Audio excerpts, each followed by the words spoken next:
Assalamualaikum warahmatullahi wabarakatuh. Selamat pagi.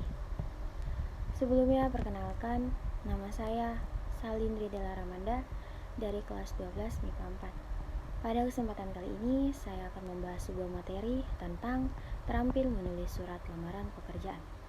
Nah, teman-teman, udah pada tahu belum? Apa sih surat lamaran pekerjaan? Jika teman-teman belum tahu dan ingin tahu pengertian surat lamaran pekerjaan, silakan simak slide selanjutnya ya. Pengertian surat lamaran pekerjaan. Surat lamaran pekerjaan merupakan jenis surat pribadi bersifat resmi. Surat lamaran pekerjaan digunakan sebagai surat permohonan pekerjaan kepada kantor, perusahaan, atau instansi tertentu. Surat lamaran pekerjaan dibuat sendiri oleh pelamar kerja.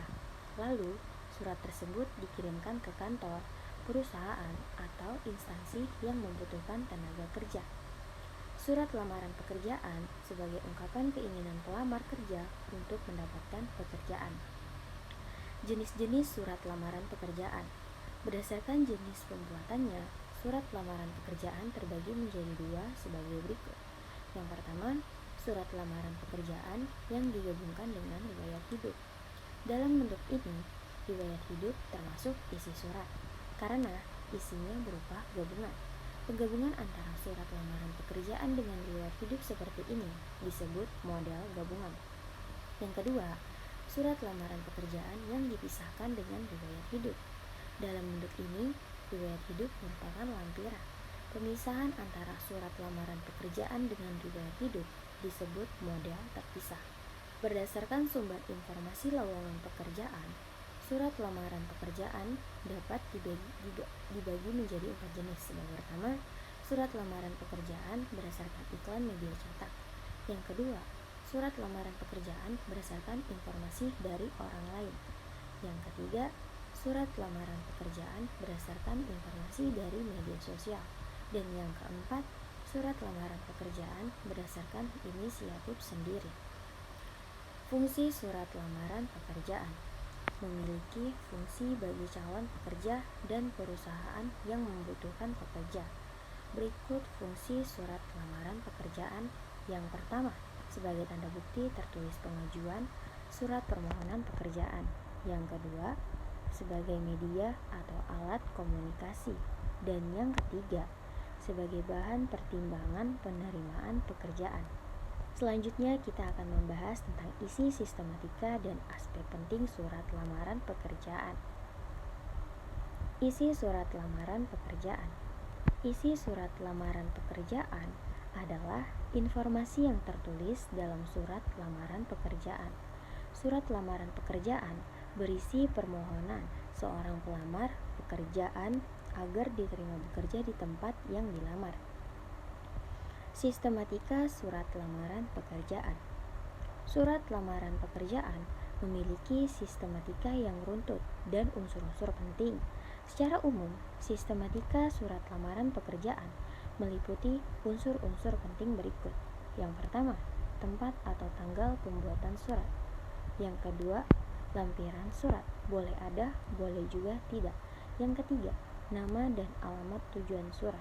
Yang keempat, salam pembuka. Yang kelima, pembuka surat. Yang keenam, isi surat.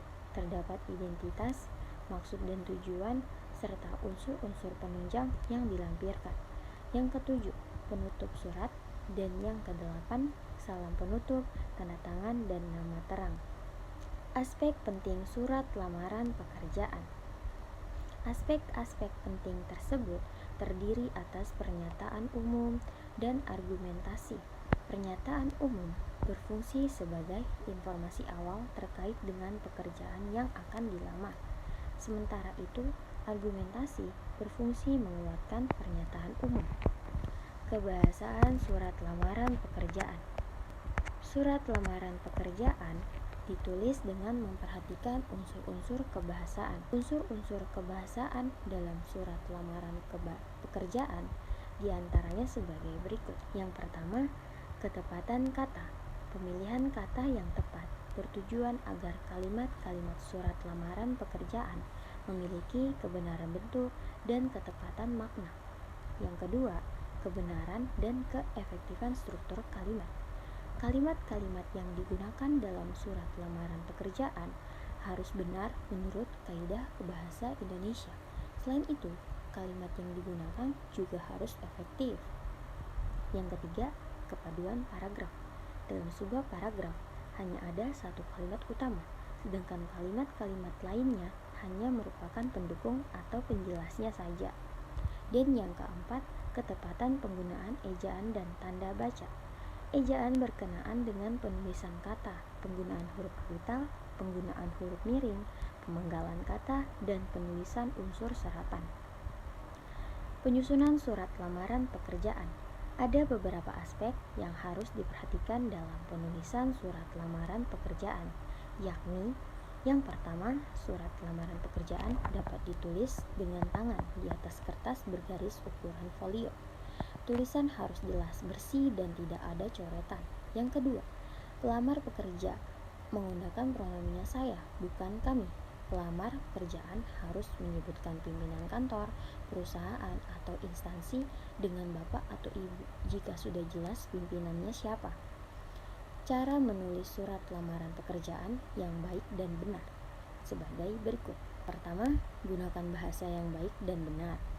Yang kedua, tulislah kalimat singkat, padat, dan jelas. Jangan bertele-tele dalam menulis surat lamaran pekerjaan, karena surat lamaran pekerjaan menampilkan jati diri seseorang. Selain itu, sebuah kantor, perusahaan, atau instansi tidak menyukai surat lamaran pekerjaan yang bertele-tele. Yang ketiga, tulislah secara manual menggunakan tangan. Yang keempat, perhatikan kebersihan surat lamaran pekerjaan. Jangan sampai ada coretan atau bekas penghapus dalam surat lamaran pekerjaan. Jika Anda salah menulis, sebaiknya tulis ulang pada kertas baru. Yang kelima, isi secara jelas data diri dan informasi tentang diri Anda dan lampirkan dokumen-dokumen pendukung. Dan yang keenam, lampirkan sertifikat pendukung yang bisa menambah nilai lebih pada diri Anda. Cukup sekian yang dapat saya sampaikan. Kurang dan lebihnya mohon dimaafkan. Apabila ada kesalahan kata dan pengucapan juga mohon dimaafkan. Wabillahi taufiq wal hidayah. Wassalamualaikum warahmatullahi wabarakatuh.